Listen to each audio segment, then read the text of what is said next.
Hello, everybody. This is Christopher J. Roper, and tonight Melissa is with us. Melissa Clable, welcome. Tonight we talked last week about bringing some information, some light on how I feel about our law enforcement, and as promised, we're bringing it today. Because of the holidays, we decided to do a recording instead of a live. It's rather difficult to get everybody together to watch a live, so we just figured it'd be better just to throw a video up, so that way everybody can have a listen, have a watch. So just to really kind of jump right into it, I am a former law enforcement officer, and I'm a prior service Army as well. I'm an Army veteran. So I feel that law enforcement is a very, very vital piece to our peace. Extremely important, and it's a very big job. Myself being a law enforcement officer previously, there's a lot involved in policing. You have to do many different hats is what you wear. This is just the easiest way to put it. There are many hats that a police officer does wear on any given day. You go out and help people. You have to keep people safe, on the roads. You deal with tragedies, disasters, many things, and God forbid, big problems that you have to come in and put yourself in that situation to keep others safe. So there's a lot involved with law enforcement. Policing is what I call it. And I haven't been in for a while. It's been a while since I was an officer. So I know a lot of things have changed. But I do know that while I was an officer, we did do a lot of training. There was a lot of training involved. And I think that still is a very big, important thing that needs to be continued. I believe that we don't. When people talk about defunding police, that's the absolute worst thing that you could ever even think about doing. And I say that because we've watched a lot of the videos and things that have come out in areas that they decided they wanted to have no police, and quickly those non-policed areas had groups. Those groups became kind of militant in a way.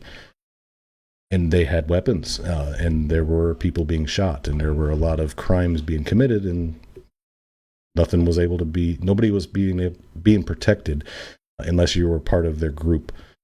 So that's just, we can't do that. That's way out of line. It's not safe for us, our families, us as a people. So policing is a very important and vital key to our safety and our well-being. I do believe that we should keep monies going to police departments for training, for tools, things that they do need to keep themselves safe and to help keep us safe. There's a lot involved in the policing realm, from pens and paper to very high-tech equipment. There's a lot involved, and we shouldn't sell ourselves short. And when we lock our houses up at night to go to sleep, we expect that the locks that we've spent money on and windows and things like that, we expect those to work. We expect those to keep us safe. And most of us, we don't shortchange ourselves on our safety, ourselves. We do things to keep ourselves safe. We do things to keep our families safe, our children and our loved ones safe. And policing is another way that we do that we can keep everyone safe. I also want people to realize it too, that as an officer, you're not going in, most of them, as any group, there's always going to be, God forbid, there's a person that's not quite on board with everything, and we get that. Why are those problems there? We don't know. And so that's why I think that we need to really look into it. And as I've told everybody before, before I'd make a call on anything, it would be very irresponsible for me to go in and say, let's just do this. This is what's going to fix it. Because we don't know. The best way to find out is to talk to people, boots on the ground, people that are involved in the everyday functions. So it's something that I think that we need to really look into, as well as like aftercare. And when I mean aftercare, I mean as an officer, you do go through a lot of strenuous, stressful situations, and hopefully in most of the places it's not that way every single day. But there are some bigger cities and more issues that other officers have to deal with pretty much daily, and it does weigh in on somebody's psyche or well-being. And if there's a way that we can help these officers that are starting to feel that pressure, that strain, that stress, if there's a way that they could talk to somebody. I know that there are programs now that help with that, but we need to make sure that they're being utilized and funded and properly utilized.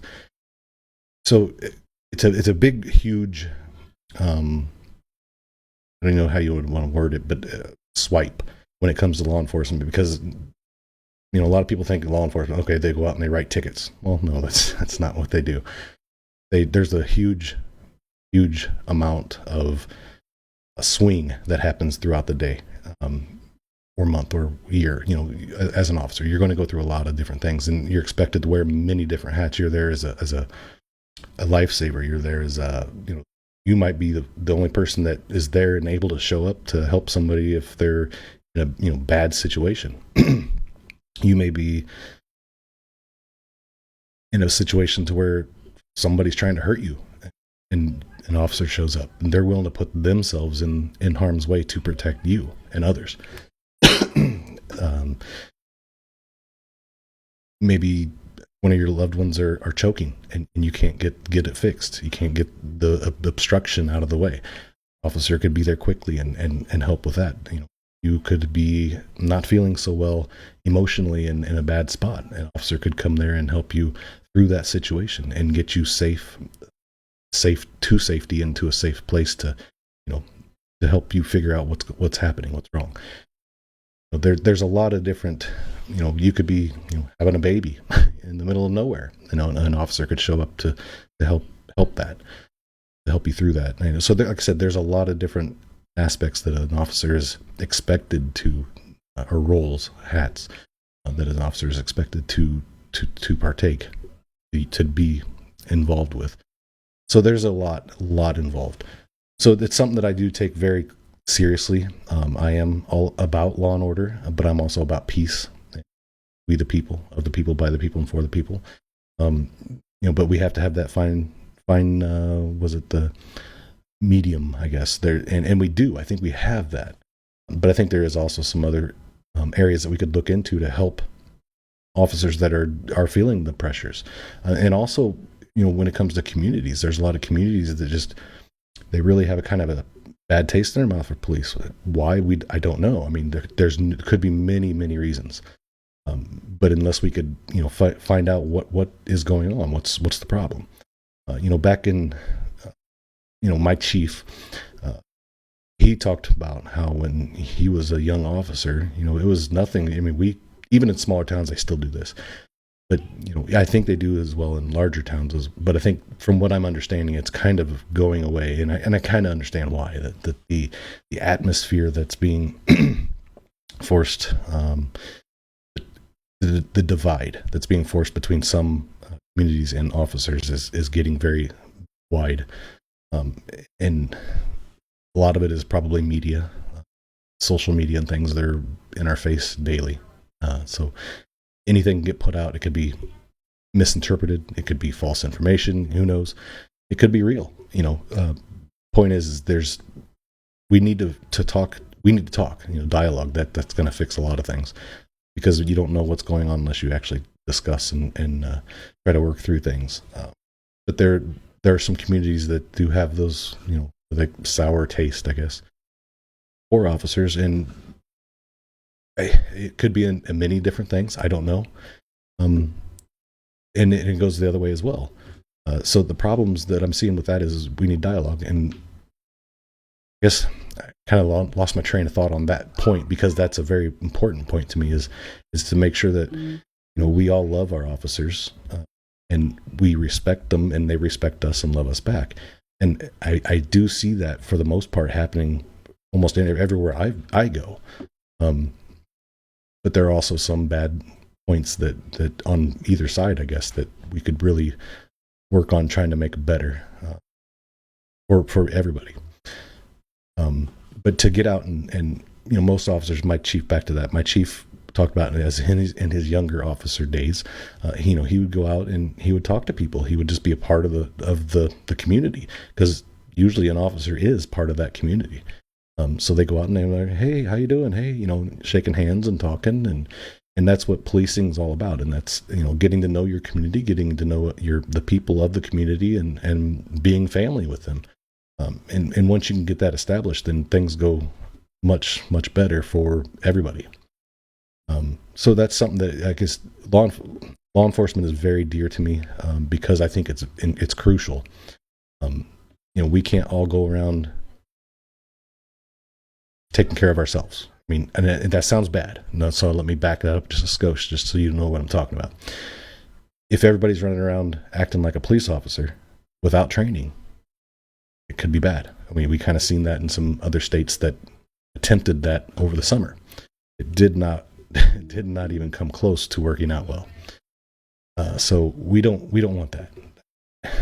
We don't want that. It would be very bad. We seen what happened. We saw what happened in those areas that had done that, and it just was not a good thing. So I would really want to look into helping funding for the police departments, and also funding to make sure the funding's going properly into the proper places, and to getting the equipment, the I guess psychological care, that kind of thing. I don't know the exact terminology for it, but aftercare. So that way, if an officer is starting to feel the stresses and the strains, that they don't turn to other ways. We don't want that. We want them to be just like us. They're not robots. They're people. They have feelings. They have a heart. They they care. They get angry. They get their feelings hurt. So on and so forth. Just like every person does. The thing with them is that they are expected to maintain a certain level of professionalism, no matter what, and they have to do that. And that it's tough sometimes, but I've been there, done that, and it can be done. It's done every single day by all of our law enforcement. But it does get to you. It gets to you when you start seeing babies being hurt, or people being hurt, or it kind of gets to you. So I think we really need to really kind of look into that side to help our law enforcement officers to be able to get through those tough times within themselves, from going through the things that they've went through and seen. It's a very sad thing when you think about it. I got quite a few friends that had been through some stuff as an officer. Nothing bad that they had done, but things that they've had to see and go through, and it's rough, and it can really, really tear somebody up. So it can get you in a bad spot.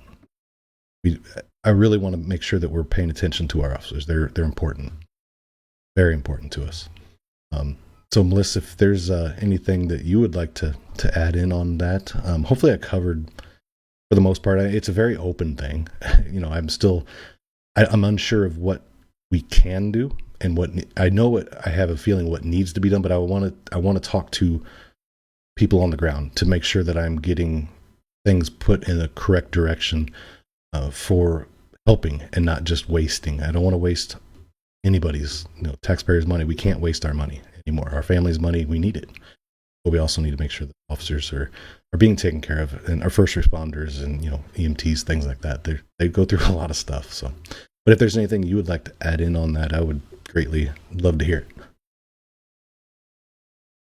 I know one of the things that people is, what can I do to help? We've seen some really ugly things happen last year. Officers. And a lot of the questions are, what can I do to help? How do I fix this as a civilian? What do I do? How can I help? And I reached out to a lot of law enforcement officers, family members, spouses, chaplains, and asked them, how can we show our support? Help. And just the most simple thing came back was these people were so humble to begin with. Even said, we got this. This is our job. We get paid to do this. Yes, but it's ugly right now. And most of them said, just say thank you if you're just in uniform. Walk up just and say thank you, and that thank you goes a long way. So I've been.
Yeah, I know.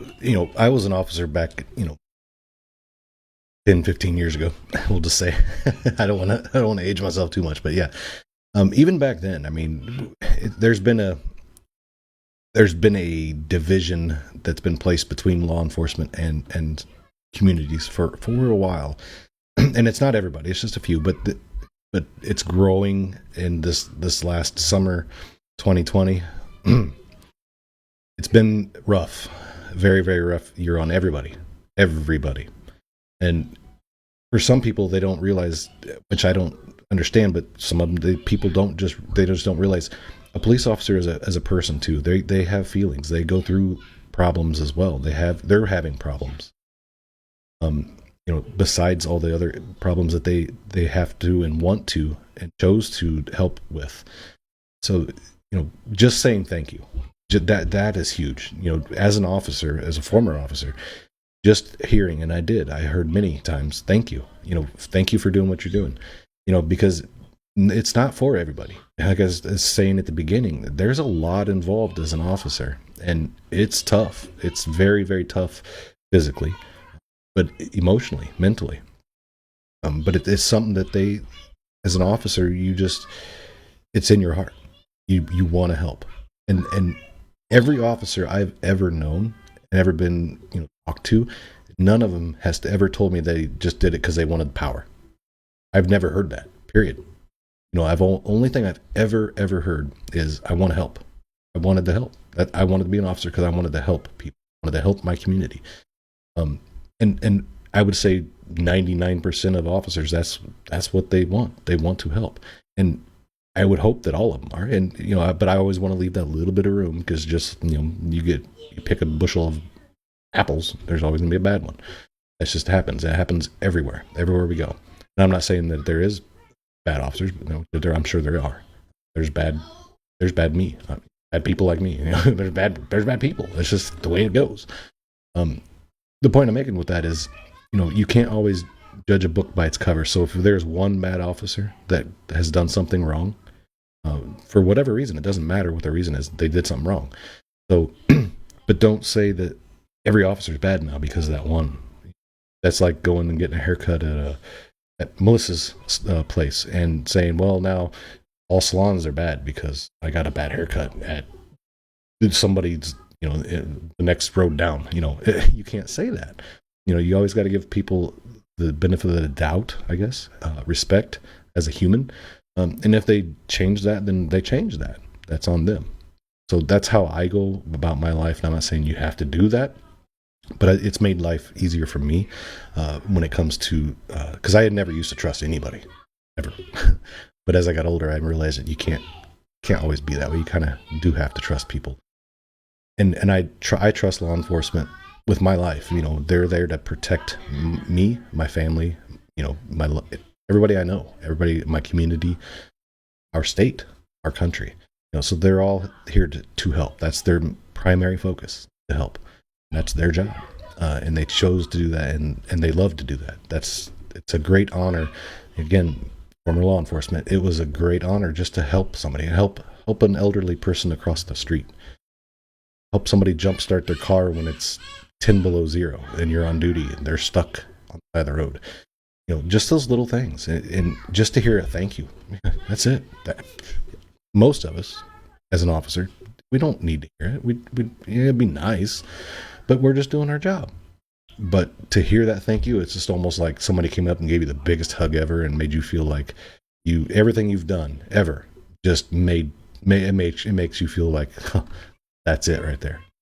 So maybe if that could be a big help to our officers. Just thank an officer. That could help a lot of we talked a little bit earlier about it's very stressful and strenuous on an officer, on their psyche, their mentality, things. Maybe just hearing that thank you, it could just make that officer's day, and maybe that officer will feel much more relieved, much calmer, and safer. And, it could go a long ways. When I was young, were nice. You could go around and people just was nice. And, you walk down the street and people, nod their head at you or wave at you, or you don't hardly see that anymore. Everybody's got their heads like this. Nobody's paying attention to anybody anymore. The only thing they're paying attention to is something on a little box that they pay buku bucks for every single month. What happened to just a free look at somebody, look them in the eye and say, hey, thank you. Or, hey, how you doing? Nice to meet you. So we need to get that back. We need to bring back humanity, peace, love, understanding, respect, dignity, integrity, all those things. Most of us have that stuff, but I'm guilty of it myself. Like, I have that box that I pay a bunch of money for. And it does take away from people. So maybe that thank you could go a long ways. That could be worth $1 billion. I'm just saying. I'm not saying that's what it's worth. I'm just saying it could be. It could be priceless. There you go. That's the best word for it. I was at one of the credit card commercials used that priceless thing. But it worked out well. I think they were onto something there. Priceless. Just saying thank you. So I want to say to all my law enforcement brothers and sisters, thank you. Thank you from the bottom of my heart. Thank you for doing what you guys do every single day, for supporting and protecting us. It means the world to me. And I support you 100%. Say thank you. So yeah, Melissa, if you got anything else you would like to say, I'm going to go ahead and end this video and we'll get it out to everybody. I'll throw my thank you in there also. Thank you guys out there. Cool. Amen. All right, guys. This is Christopher J. Roper. I am running for Illinois Governor 2022. Melissa Clable is my chief of staff on the campaign. And we just wanted to get out a little bit of information that we have for you on law enforcement and where we stand. And something that I want to really look into and try to help our law enforcement and our communities, both sides of this equation, to try to help to narrow that gap, to get that respect for each other, both ways, back again, the way it should be. So it's a big project. It's a big thing that we really need to work on. We will definitely look into that extremely carefully and try to get that resolved and see if we can't help policing and communities together to work together and be together and care about each other. Again, thank you guys for watching, and we'll be bringing out more videos again. Vote Roper 2022. Very, very much.